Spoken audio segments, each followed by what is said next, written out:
Hi viewers, welcome to our channel. ప్రస్తుతం మనతో పాటు ప్రముఖ పొలిటికల్ అనలిస్ట్ కృష్ణకుమారి గారు ఉన్నారు. వారితో ఒకసారి మాట్లాడదాం. నమస్కారం మేడం. నమస్తే మేడం, చంద్రబాబు నాయుడు గారి సోదరుడు రామ్మూర్తి నాయుడు గారు ఇవాళ కొన్ని అనారోగ్య కారణాల వల్ల చనిపోవడం చూసాం మేడం. సో మరి ఈ నేపథ్యంలో ఆయన పొలిటికల్ కెరీర్ గురించి లేకుంటే ఆయన వ్యక్తిత్వం గురించి మీరేం చెప్తారు మేడం ఎంటైర్గా? అంటే ఆయన వ్యక్తిత్వం గురించి పెద్దగా మనకి తెలిసే అవకాశం కూడా లేదు. కాకపోతే ఆయన కాస్త ఎక్స్ట్రావర్ట్. ఇప్పుడు చంద్రబాబు నాయుడు గారు ఎట్లయితే ఇంట్రావర్టో ఆయన ఎక్స్ట్రావర్ట్, కాస్త ఉన్నదన్నట్టు మాట్లాడే మనిషి, అంతవరకే.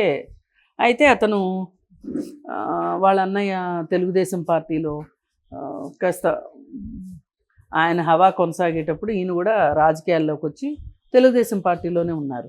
అప్పుడు సీట్ ఇచ్చారు ఆయనకు కూడా, చంద్రగిరి సీట్ ఇస్తే గెలిచారు కూడా. 99 వరకు ఆయన ఎమ్మెల్యేగా ఉన్నారు.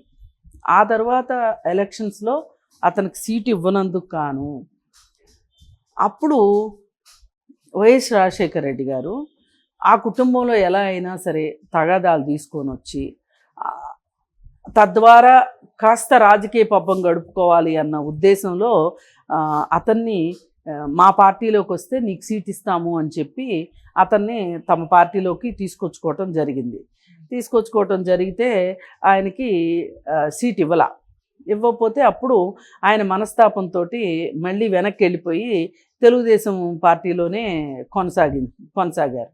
ఆ తర్వాత కొన్ని రోజులకి ఆయనకి తీవ్రమైన అనారోగ్యం వచ్చి ఇప్పటి వరకు ఆ అనారోగ్యంలోనే ఉన్నారు. పాపం దీర్ఘకాలికంగా అనారోగ్యంతో, అంటే పార్కిన్సన్స్ డిసీజ్ తోటి బాగా ఇబ్బంది పడ్డారనమాట. అయితే వచ్చేసే సందర్భంలో, ఆ పార్టీ నుంచి వచ్చేసే సందర్భంలో, కాంగ్రెస్ నుంచి వెనక్కి వచ్చే సందర్భంలో, నువ్వు మా కుటుంబంలో చిచ్చుపెట్టి నన్ను బయటికి తీసుకొచ్చి నీ రాజకీయ లబ్ధి కోసం వాడుకున్నావు. అలాగే ఇప్పుడు రేపు ఎప్పటికైనా సరే నీ కుటుంబం కూడా ఇలా రాజకీయ స్పర్ధలతోటి వీటితోటి నీ కుటుంబం కూడా విడిపోతుంది అని చెప్పి ఆ రోజు ఆయన ఒక రకంగా చాలా హార్ష్గా మాట్లాడాడు అనమాట. మాట్లాడితే ఇప్పుడు రాజకీయ పరిశీలకులు అందరూ ఏమంటున్నారంటే ఆ రోజు రామ్మూర్తి నాయుడు పెట్టిన శాపమే ఈరోజు వైఎస్ కుటుంబంలో ఇప్పుడు కుటుంబం ఎవరికి వాళ్ళు అయిపోయారు కదా, అది ఆ రోజు పెట్టిన శాపమే అని చెప్పి మాట్లాడుకుంటున్నారు. సరే, శాపాలు గీపాలు సంగతి పక్కన పెడితే ఏదేమైనా ఆయన మాట్లాడిన మాట వాస్తవం. ఏంటి, మా కుటుంబాన్ని విడదీసావు నువ్వు నీ రాజకీయ లక్ష్యం పబ్బం గడుపుకోవటానికి. నన్ను మోసంతో బయటికి తీసుకుని వచ్చి నాకు ఒక మాట ఇచ్చి మాట తప్పావు అంటే నీకు అసలు నాకు ఇచ్చిన మాట నిలబెట్టుకోవాలని ఇచ్చేటప్పుడే నీకు ఆ ఉద్దేశం లేదు, నన్ను మోసం చేసావు నువ్వు అని చెప్పి ఆయన చాలా మాటలు మాట్లాడి మళ్ళీ అన్న దగ్గరికి వెళ్ళిపోయాడు. ఓకే, దీన్ని బట్టి ఏంటి అంటే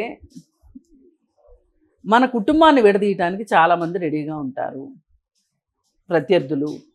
కానీ మనము మన కుటుంబాన్ని మనం ఎప్పుడు కూడా పోగొట్టుకోకూడదు. ఇవాళ సొంత అన్న కాబట్టే కదా ఢిల్లీలో ఉండి కూడా హుటాహుటీని వచ్చేసింది.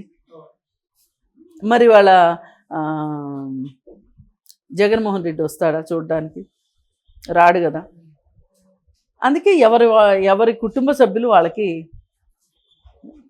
మళ్ళీ విభేదించాక నిజమైన విభేదాలు ఉంటే విభేదించిన తర్వాత మళ్ళీ వెళ్ళకూడదు.